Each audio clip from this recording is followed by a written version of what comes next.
Apostates being executed, the West's fault. Blasphemers getting lynched, definitely the West's fault. Child marriages happening, the West somehow caused that too. Women having fewer rights than cattle, colonialism's to blame. Honor killings must be a Western conspiracy. Islamic scholars giving absurd fatwas, Western propaganda made them do it. Sectarian wars that started 1400 years ago, the CIA went back in time. Slavery still exists in some places, you guessed it, the West. Religious minorities facing persecution, Zionist plot, obviously. Countries rich in oil but still suffering, the West stole all the prosperity.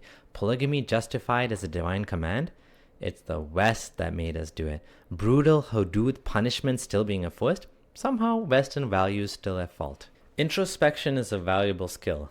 It means being able to look into your own actions and connect it to outcomes. But a certain community, the Muslim community, seems to constantly blame the West for everything.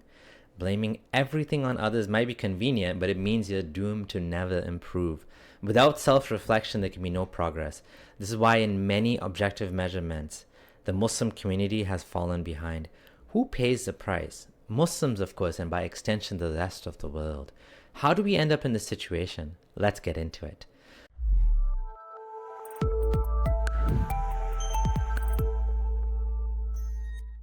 The Muslim world was a utopia of peace and prosperity until the West came along. If only we practice Islam even more and keep blaming them for everything, we'd solve all our problems overnight, right? This is what some Muslim scholars want you to believe. All we need to do is wake up for Fajr, pray harder, follow the Sunnah. But really, more seriously, what happened? Islam happened.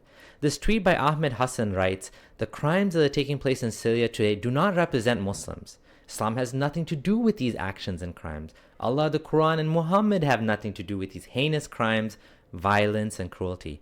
And then I had a Syrian ex-Muslim tell me, "Abdullah, I'm in Syria right now. Every Sunni in my surrounding is calling for jihad against Alawites. They're in mosques speaking loud and clear. Even my own mother is celebrating the killings. I can't believe that I trusted these people at some point. I am beyond terrified." These two tweets show you the wide discrepancy between Muslims who want to deny the reality of Islam versus the ones that can see it clear as day. This video is not about the awful things that are happening in Syria right now, which is genuinely terrible, but rather about how the West is the scapegoat for all of the problems. It's for people like Mehdi Hassan who say the Taliban aren't Islamic. If you're new here, let me introduce myself. I'm Abdullah and I've been speaking and writing about Islam for about 9 years now since I left Islam. I'm passionate about this because I'm convinced Islam is false and I want people to know how harmful the system is. Let's start with sectarianism and internal divisions. From the very first day after Muhammad's death, Islam has been plagued by internal divisions. What started as a power struggle over leadership eventually spiraled into centuries of bloodshed and battles over belief. Instead of focusing on progress, much of the Muslim world remains stuck in sectarian disputes that drain energy, resources, and intellectual potential. Religious fights between Shias and Sunnis, then between Sunnis and Ahmadis, who Sunnis claim are not even Muslim. Pakistan's constitution officially excommunicated Ahmadis, making it illegal for them to call themselves Muslim. Ahmadi mosques have been burned down and the literature is banned. Instead of allowing religious diversity, mainstream Muslims focus their energy on suppressing and excluding Ahmadis rather than solving real-life problems. ISIS specifically targets Shias, calling them worse than Jews and Christians. Shia mosques are bombed in Iraq, Pakistan, Afghanistan, and other places. Then, even among Sunnis, between Salafis and Madhabis, they keep fighting over the most trivial matters. Imagine if all the energy spent on debating whether a woman's feet are awra, declaring whether celebrating the Prophet's birthday is haram, arguing over wiping over socks during wudu being valid or not valid, was instead channeled into scientific research, technology, or nation building. It just never ends. All this energy spent arguing over dogma gets a society nowhere fast. And to think we're in 2025, you'd think we would have moved on by now as a human species. Islamic law has been resisting change for centuries. One of the most shocking examples of religious influence blocking progress is Iraq's recent move to legalize marriage to 9-year-olds. For many, many years, these religious institutions held sacred Islamic law and kept pushing against reform. Why would we need reform, right? Islam is perfect, they said. For centuries, Islamic clerics and religious scholars have held on to Sharia law as unchangeable, divine law. blocking any modern reinterpretation, resisted efforts to ban child marriage, arguing that it would be un-Islamic, opposed legal equality for women, saying Islam already gives women the rights. Any scholar, activist, or politician pushing for reform risks being declared an apostate. For example, Abu Zayd, an Egyptian professor, he was exiled for calling for Quranic reinterpretation. I wrote about him on my blog. Countries like Pakistan, Saudi Arabia, and Iran use blasphemy laws to silence the reformers. For example, many people who speak against child marriage or gender inequality are accused of insulting Islam. Even economic progress slows down. Business laws that are based on medieval Islamic finance rules, such as no riba, cause so much harm to a society, but that's a topic for another day. Slavery, which has clear justification in Islamic law, was held onto for so long. Mauritania was the last country to officially abolish slavery, doing so in 1981. However, it wasn't until 2007 that laws were enacted to criminalize slave ownership. Before Mauritania's abolition, several countries in the Arabian Peninsula abolished slavery in the 60s and 70s. Saudi Arabia and Yemen, both of them abolished it in 1962. United Arab Emirates, formerly the Trucial States, abolished in 1963. Oman in 1970. Let's compare this to the Americas. Brazil was the last country to abolish slavery in 1888, nearly 100 years before these Muslim countries. Before I continue, subscribe if you're new here, as I'm committed to ripping apart every facet of Islam to show it's false.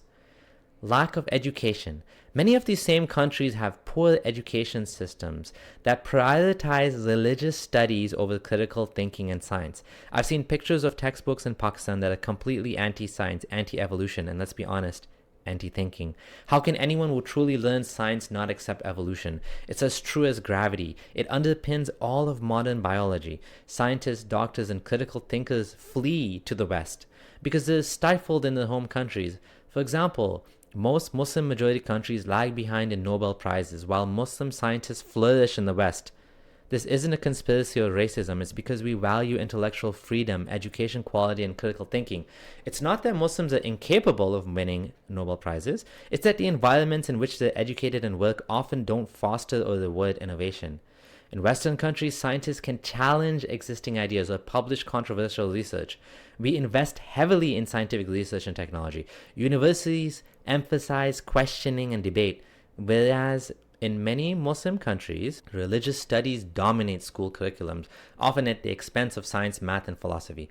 فعن النبي صلى الله عليه وسلم في سفرة سافرناها أكمل. عن عبد الله بن عمرو رضي الله عنهما قال: تخلف عنا النبي صلى الله عليه وسلم في سفرة سافرناها فأدركنا. As an example, the Islamic University of Medina is known for its heavy emphasis on Quran memorization and Hadith studies, particularly Sahih Bukhari and Sahih Muslim. The goal is not critical thinking or academic research, but to produce religious scholars who strictly adhere to Salafi teachings. It's an indoctrination center. Now, on the other hand, Noman Ali Khan and Yasir Qadhi spoke about how Western universities destroy Islamic belief. Yasir Qadhi had his own deep doubts from studying Islam at Yale. I have 10 years in Medina. I still don't know anybody who's done something like this. I mean, and I'm being honest with you. You're all Tulab al-Ilm and have studied Islamic sciences. Wallahi, I'll be honest with you. The shubuhats that I was exposed to at Yale, some of them I still don't have answers for. The reason why many of our ulama are so scared to go into these fields is because they are not qualified to answer every single shubha. Honestly, it was not easy because I jumped into the deep end and I did Islamic studies and early Islamic studies. And when you do that type of stuff, your brain really is scrambled completely.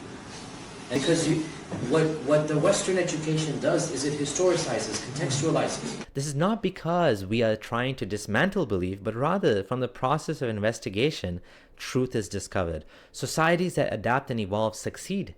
Those that resist change fall behind.